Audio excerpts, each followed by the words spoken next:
Hi, I'm Ray, and this is the PhoneArena Q&A. Ted Cord has sent us the following question.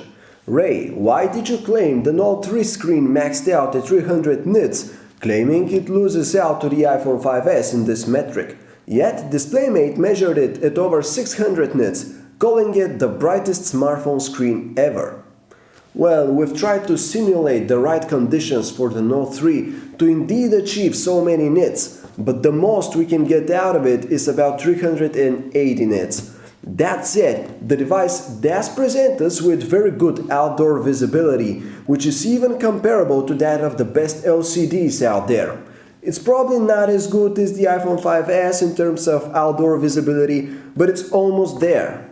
The question of Spider-Man 4 is: Hi Ray, what do you think the resolution of high-end 10-inch Android tablets in late 2014 will be, considering that some phones, tablets, is going to have 2560 by 1600?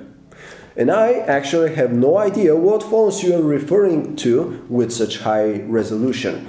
But as far as tablets go, I'm willing to believe that most high-end ones will stick with something close to the resolution of the iPad, or why not even the Nexus 10, which is 2560 by 1600 pixels. I don't think that even high-end tablets will go past this for the next year or so. I was actually a bit confused by the next question, which comes from user IJKLMNOP, and it goes like this. Do you think Xiaomi will go full metal? Cause Note 3 is in its own league in its design. It has leather back, squared edges, metallic sides. These make me think that this is design 3.0 of Xiaomi. What you say, Ray? And I say that when we're discussing the Note 3's design, we have to point out that the back cover is not really leather, it is plastic that looks like leather. The metallic sides are not metal, they're plastic which looks like metal.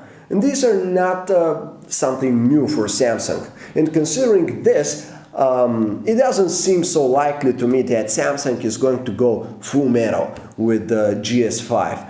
There are pretty vague rumors about this, I think, but at this point I think we should just wait for the leaks to start appearing, and we shouldn't have our hopes too high. DS2 wants to know: Hello Ray, a serious question here. How is the Snapdragon 800 processor in the Xperia Z Ultra different from the one on the Note 3? I read in a review that the one in the ZU is a high voltage, lower clocked one, whereas the Note 3 version is a higher clocked, low voltage version. How does these stack up against each other in terms of raw performance? Now, while I'm not completely sure that I understand what you're saying perfectly, I don't really think that there could be such a difference between the two Snapdragon 800 processors used by the Z Ultra and the Note 3. Both have exactly the same quad-core Crate 400 CPUs, and the only difference is that the one in the Note 3 is clocked at 2.3 GHz, while the one in the Z Ultra is clocked at 2.2 GHz. This is a very minor difference, and it's unlikely that it'll have a visible impact on the performance. It might also have a barely visible impact on battery life, but all in all, I think there are other factors which would have a much more major impact on your perceived system performance and battery life. I think both are about the same in terms of raw power. Vishu9 is interested in the speaker of the G2. Hey Ray! Multiple reviews, including yours of the LG G2, say that its speakers are weaker compared to the other flagships. I've been considering buying it for the apparently awesome camera and the fresh design. Can you tell me if the speakers are really that bad compared to older flagships like, say, DS3?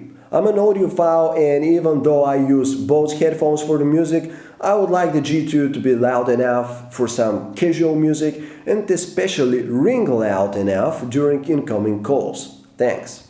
Well, it's not so bad. It's a bit weaker than some other high-end smartphones, but it's not disturbingly weak. Its quality is nothing to write home about, but it's by no means that bad. If you really like the phone and its other features, the loudspeaker shouldn't really break the deal for you, because it's good for casual stuff. So that was all for today's episode of the PhoneArena Q&A. Be sure to post your questions below for next time or in our Q&A post at phonearena.com.